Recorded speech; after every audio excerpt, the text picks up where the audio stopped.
If we're over-aroused, anger, fear, anxiety, frustration, and the blood flow increases to our brain, it increases to our muscles, and we're not able to make good decisions. We're in fight or flight. We see the market as binary. We are either in or we're out. We're either right or we're wrong. This is one of the reasons why so few people make it as traders. Because not only do you have to be aware of what your beliefs are, but then you have to be willing to acknowledge and change them.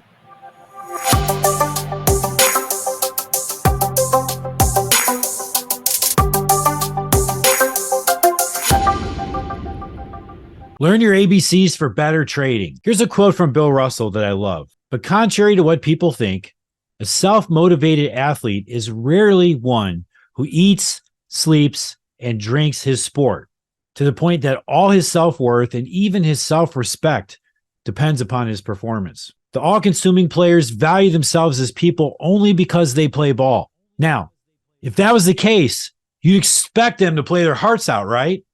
Wrong. They don't. Because such players usually do not like themselves. They choke, they complain, or they have strange things going on inside their heads that injure their performance. This is from 1979. So think about what he's saying. He's saying the person who eats, sleeps, and drinks trading, all they're about is trading, and they value themselves only because they're great traders.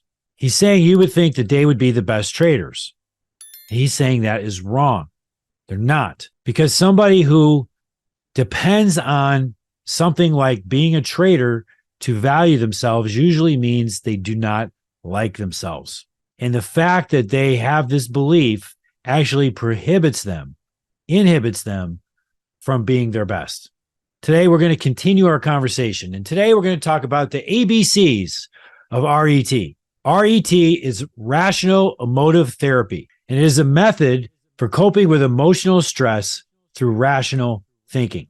Our emotional behavior and our actions do not result directly from our circumstances. So in other words, our behavior and actions are not actually a direct result of our circumstance or the event. We don't respond at point C only because something happened at point A.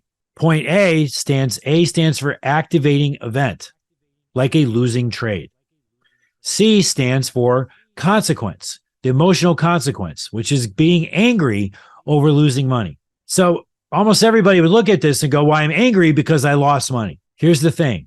Point C is profoundly influenced by our beliefs, which is point B. One of the things that Dr. Van Tharp used to say all the time, I used to love, is he said, all you do is trade your beliefs about the market. You don't trade the market. You do not trade the market. You trade your beliefs about the market. This is why you have buyers and sellers. One person buys from another person who sells. And sometimes one person is bearish and the other person is bullish. They're looking at the same data, but they have two very different opinions. Why is this? Because they're trading through the lenses of their beliefs. One is a bearish trader, one is bullish. The market or things are neither good or bad. Only our beliefs, only our thinking makes them so.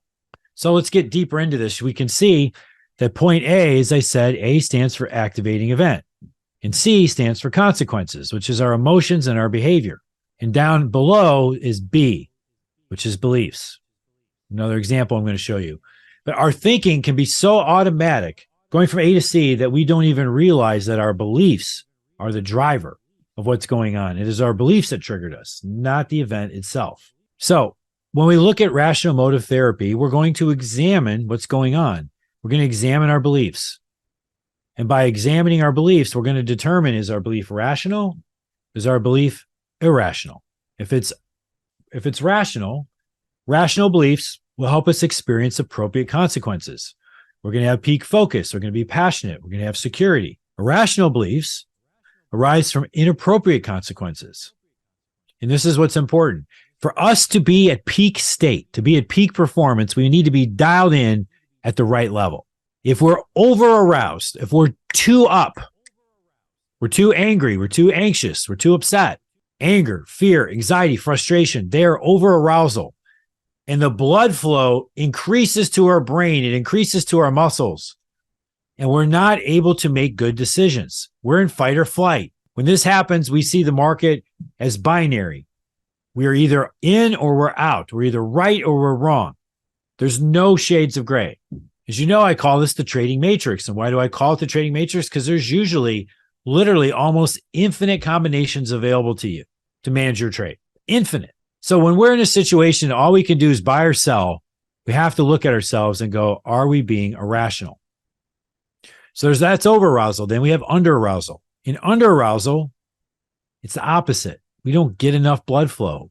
We're apathetic. We're lazy. We're indifferent. We're powerless. We don't have energy.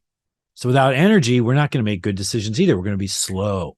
So but this getting into analyzing our beliefs, it's easy enough to say this, but understanding our beliefs is not easy. In fact, it's one of the hardest things in your life, because not only do you have to be aware of what your beliefs are, but then you have to be willing to acknowledge and change them.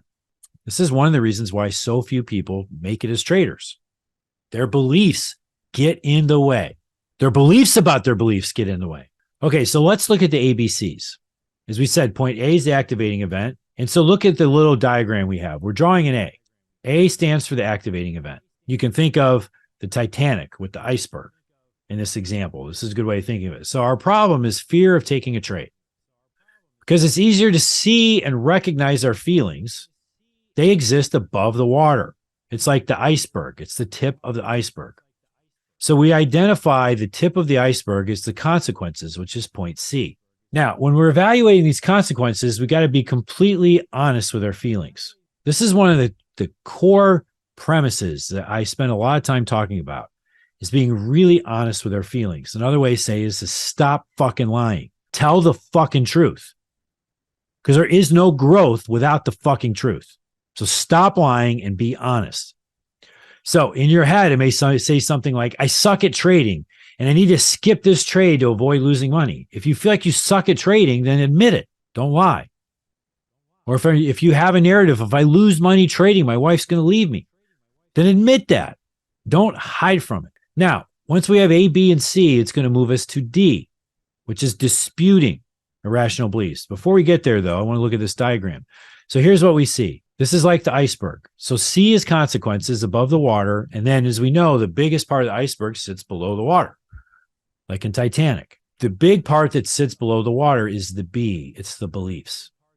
So A is the problem. A is the event, the activating event. C is the consequences. B is the beliefs. So we can see over here, we have the beliefs, and then we have consequences. Emotions of anxiety, frustration, physical symptoms, tight muscles, sweaty hands, pounding heart, panting. Mental consequences, being distracted, thinking about how much money I'm going to lose on this trade. So this brings us to disputing. So once we identify the consequences and we start to then dive into the beliefs, we got to examine whether the beliefs are rational or irrational. We've got to dispute them. So what evidence is there that my belief is true?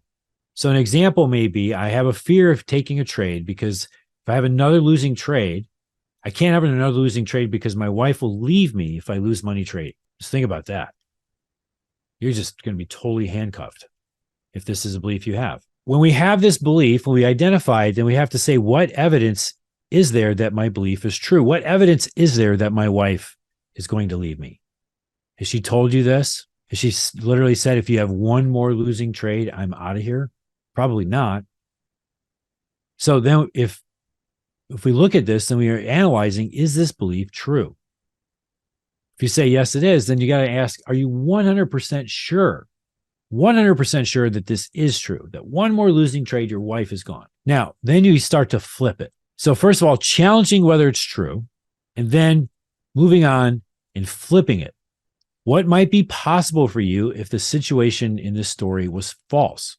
What might be possible for you if you knew that your wife would never leave you? Then what is it that you truly want? What is it that you want in your marriage? What is it that you want in your trading? Get clear about what it is you want. Now notice the next question. What evidence is there that what you want could be true?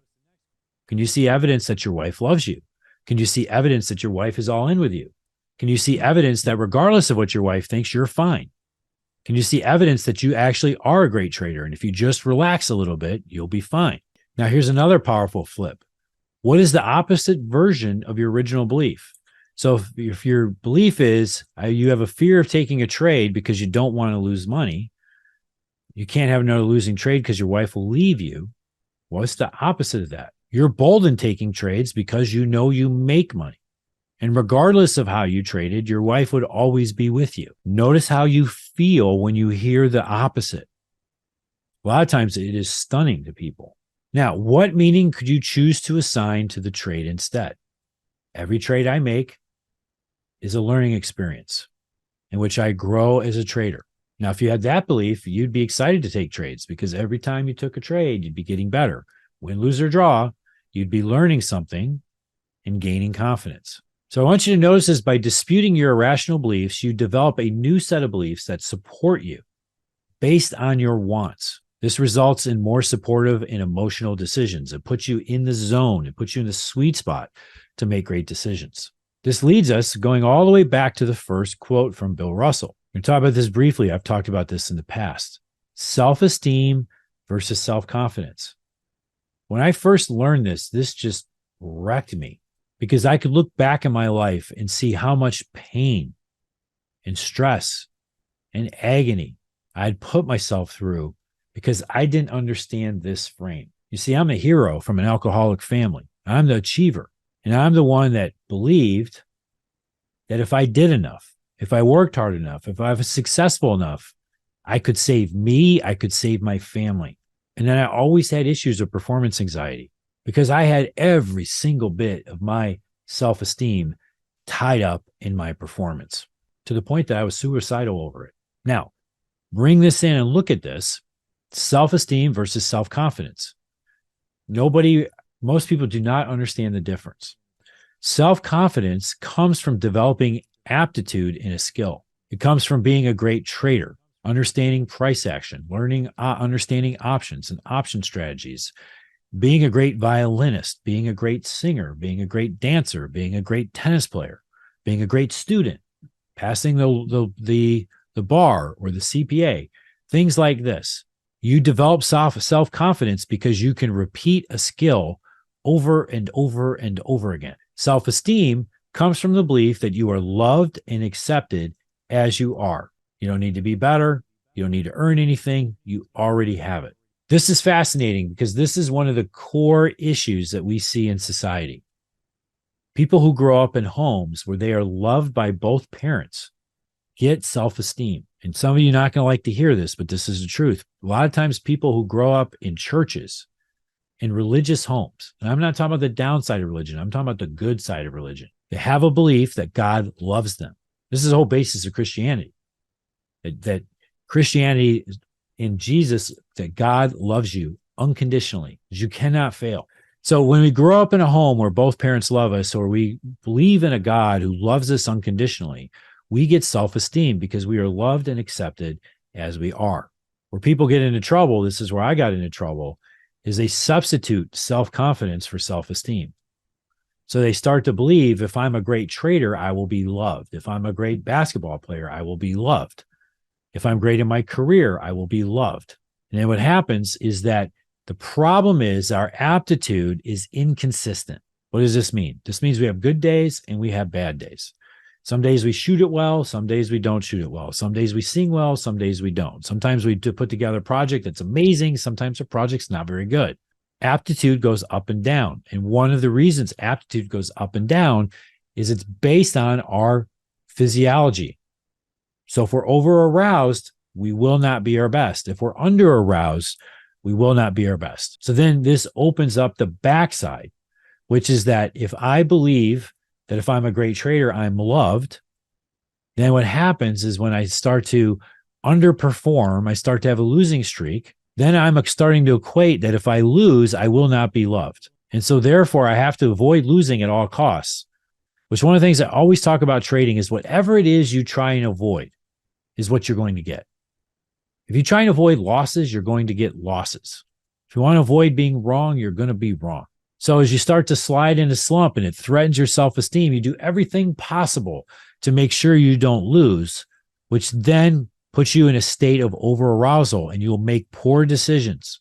Because you make poor decisions, you will lose even more, which puts you in a tailspin because as you lose even more, your self-esteem goes down even further, which gets you more aroused. And all of a sudden you're in a funk where you just can't make money trading ever. We need to be in a place that we know that we're loved no matter what. This is why your spirituality is so important in your success. Without it, it is much harder. If you grew up in a home with only one parent, or you grew up with abusive parents, a lot of us have. I did. Then we got a lot of work to do, because we have to get to the point that we know that we are loved, that we are accepted. It's Trader Tip Tuesday. This is why I come to you with tips like today to help you perform at an outstanding level. Think about what I taught you today. This is big. This is way bigger than any freaking indicator. This is why we spend time on this. Have a great week. I'll see you next week.